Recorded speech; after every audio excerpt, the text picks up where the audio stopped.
Saya pernah mendengar bahwa setelah dicabut nyawa oleh malaikat, roh langsung dibawa ke hadapan Allah. Dan setelah dikuburkan, dikembalikan lagi rohnya ke bumi. Adakah keterangan seperti ini? Adakah, ini nomor 2, adakah keterangan bahwa mayat yang dimandikan merasakan siapa yang memandikan dan mengantarkannya? Ya, jadi ada 2 pertanyaan, ya. 2 pertanyaan. Pertama, kalau orang itu meninggal, apakah rohnya diserahkan dulu ke Allah, lalu dibalikin lagi ke alam kubur? Ya, untuk menjawab pertanyaan ini tentu saja kita harus membaca sejumlah firman Allah Subhanahu wa Ta'ala. Misalnya di dalam surat An-Nazi'at ayat 1 dan 2. Surat An-Nazi'at ayat 1 dan 2. Allah berfirman, "Wan-nazi'ati gharqa wan-nasyitati nashta." Demi malaikat yang mencabut nyawa dengan lembut dan demi malaikat yang mencabut nyawa dengan kasar. Jadi di ayat ini hanya disebutkan proses pencabutan nyawa. Jadi tidak dijelaskan apakah rohnya itu diserahkan dulu ke Allah lalu dibalikin lagi ke alam kubur. Di sini hanya dijelaskan wan nazi'ati gharqa wan nasyitati nashta. Demi malaikat yang mencabut nyawa dengan keras, paksa, dan demi malaikat yang mencabut nyawa dengan lembut. Jadi hanya dijelaskan bahwa orang meninggal itu 2 kemungkinan.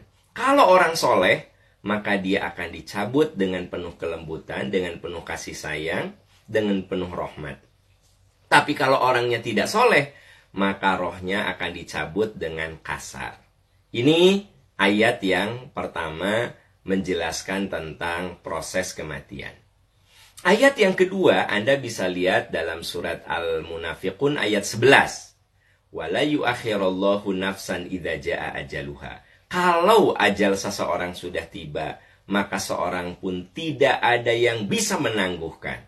Berarti malakul maut yang mencabut nyawa itu pasti tepat waktu. Wala yu'akhirallahu nafsan idza jaa ajaluha. Apabila seorang itu sudah tiba ajalnya, seorang tidak ada yang menangguhkan. Berarti apa? Tepat waktu, on time. 1 detik pun tidak akan terlambat. Nah, ini ayat yang kedua tentang syakaratul maut. Nah, yang ketiga, ya, Anda bisa lihat dalam surat Al-Ahqaf ayat 13 dan 14. "Innalladzina qalu rabbunallah tsumma istaqamu fala khaufun 'alaihim walahum yahzanun. Ulaika ashabul jannati khalidina fiha." Ya, di situ dikatakan bahwa sesungguhnya orang-orang yang mengatakan Tuhan kami adalah Allah kemudian istiqomah, maka saat mati fala khaufun 'alaihim walahum yahzanun. Dia tidak akan takut, dia tidak akan khawatir. Jadi menurut 3 surat ini jelas yang ditegaskan hanyalah proses syakaratul maut. Nah, setelah syakaratul maut itu gimana? Tidak ada penjelasan. Lalu ada hadis Sahih Bukhari yang mengatakan kalau orang soleh begitu meninggal dia akan mengatakan qaddimuni, qaddimuni, segera saya kuburkan, segera saya kuburkan. Lalu di dalam surat Al-Mu'minun ayat 99 sampai 100 diungkap bahwa ada orang yang saat mati rohnya ingin dikembalikan lagi. Hatta idza jaa ahadahumul mautu qala rabbirji'un la'alli a'malu sholihan fima tarakt. Ketika kematian itu menjemput seseorang, ada orang yang mengatakan saat malakul maut itu lepas dari jasadnya, saat ruh itu lepas dari jasadnya, rabbirji'un la'alli a'malu sholihan fima tarakt. Tuhan, balikan roh saya ke dalam jasad agar saya bisa beramal soleh. Kalla innaha kalimatun huwa qailuha. Sungguh itu ucapan yang sia-sia. Wa min waraihim barzakhun ila yaumi yub'atsun. Itu sia-sia karena kalau orang itu mati, dia akan masuk ke alam barzah. Nah, ini sudah tampak jawaban-jawaban yang ada di dalam Al-Qur'an. Sebenarnya kalau orang itu mati, rohnya tidak dikembalikan dulu kepada Allah. Tapi apa? Dia masuk ke alam barzah. menurut surat Al-Mu'minun ayat 99 sampai 100. Jadi dari ayat yang saya kutip, surat An-Nazi'at ayat 1 dan 2 ya. Kemudian surat Al-Ahqaf ayat 13 dan 14. Kemudian surat Al-Munafiqun ayat 11 dan surat Al-Mu'minun ayat 99 sampai 100 tampak jelas bahwa orang meninggal itu ada dua. Kalau orang soleh, dia diambil nyawanya oleh malaikat dengan penuh kelembutan. Kalau orang itu tidak soleh, akan dicabut nyawanya oleh malaikat yang kasar. Saking kasarnya, dia akan mengatakan, Tuhan balikin saya ke dunia agar saya bisa beramal soleh. Tapi itu ucapan sia-sia. Sementara bagi orang yang soleh, ketika rohnya lepas dari jasad, dia akan mengatakan malah qaddimuni, segera saya kuburkan.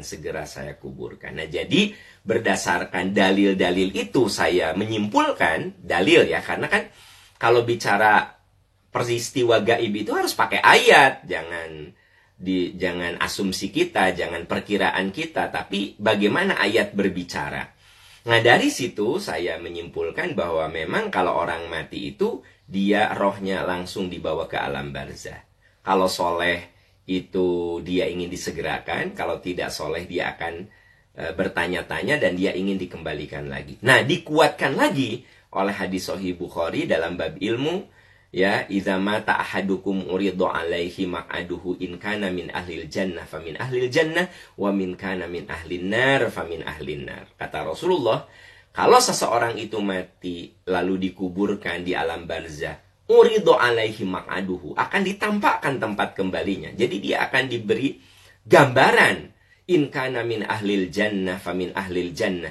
Kalau dia itu calon penghuni surga, ketika di alam barzah, yang ditampakkan ke dia adalah kenikmatan-kenikmatan surga. Wa in kana min ahlin nar famin ahlin nar. Tapi kalau dia calon penghuni neraka, maka yang akan ditampakkan kepada dia adalah kengerian-kengerian neraka. Nah, mojang-bujang Bapak Ibu, sahabat-sahabat sekalian, tentu saja tugas kita adalah ya berusaha sebisa mungkin, sedapat mungkin kita mengisi hidup dengan amal soleh dan banyak memohon ampun, karena manusia mah nggak sempurna. Jadi manusia tuh ada aja kurangnya, ada aja salahnya, ya. Kullu bani Adam khotoun wa khairul khotoin at-tawwabun. Setiap manusia itu pernah berbuat dosa, dan sebaik-baik orang yang berdosa adalah yang mau memperbaiki diri. Jadi tugas kita dalam hidup mah apa? Satu, ya, jalani hidup dengan kesungguh-sungguhan. Yang kedua, tanamlah amal kebaikan. Yang ketiga, mohon ampunlah dari kesalahan. Yang keempat, selalu berusaha memperbaiki diri. Sok, apalagi dalam hidup? Ya enggak? Satu, tanam segala kebaikan kita. Tanam. Orang mau ngomong apa, tanam saja kebaikan. Yang kedua, ya tentu saja kita harus selalu berusaha untuk introspeksi diri, memperbaiki diri, mohon ampun, bertobat, ya kan? Begitu, sebisa kita, semampu kita. Nah, ya kemudian ya sisa umur itu kita isi aja dengan amalan-amalan soleh. Karena di dalam ayat lain dikatakan, in ahsantum li anfusikum. Kalau kau berbuat baik, kebaikan itu untuk dirimu. Jadi tugas kita mah menanam kebaikan. Orang mau omong apa, tanam sajalah kebaikan. Toh sebenarnya pengadilan yang paling adil mah bukan manusia, tapi Allah Subhanahu wa Ta'ala. Kadang-kadang dalam hidup ini kita sudah melakukan kebaikan, tapi salah juga di mata orang. Ya nggak? Boleh jadi, ya gitu. Ada orang-orang yang berbuat salah dianggap benar. Ada orang-orang yang berbuat benar dianggap salah. Jadi apa atuh? Ya balik kepada nurani kita. Kira-kira tanya, yang kita lakukan benar atau tidak? Kalau yang kita lakukan benar, jalani saja. Biarlah Allah yang akan mengadili apa yang kita lakukan. Tapi tentu saja Allah melihat nawaitu kita, ya. Dan yang paling tahu nawaitu kita mah hanya Allah Subhanahu wa Ta'ala, bukan siapa-siapa, ya. Dan yang berhak menilai kita itu sebenarnya Allah, gitu. Makanya di dalam surat Al-Maidah, ya, ada ungkapan wala yakhafuna laumata laim. Sebenarnya orang beriman itu dia tidak perlu takut dengan makian siapapun. Karena yang namanya manusia mah kan bisanya mengeritik itu, manusia mah bisanya begitu, ya. Tapi kadang-kadang orang yang mengeritik itu juga tidak pernah memperbaiki diri gitu. Nah, ini yang harus jadi bahan renungan kita. Oke, itu jawaban saya tentang kalau orang itu meninggal, rohnya kemana. Nah,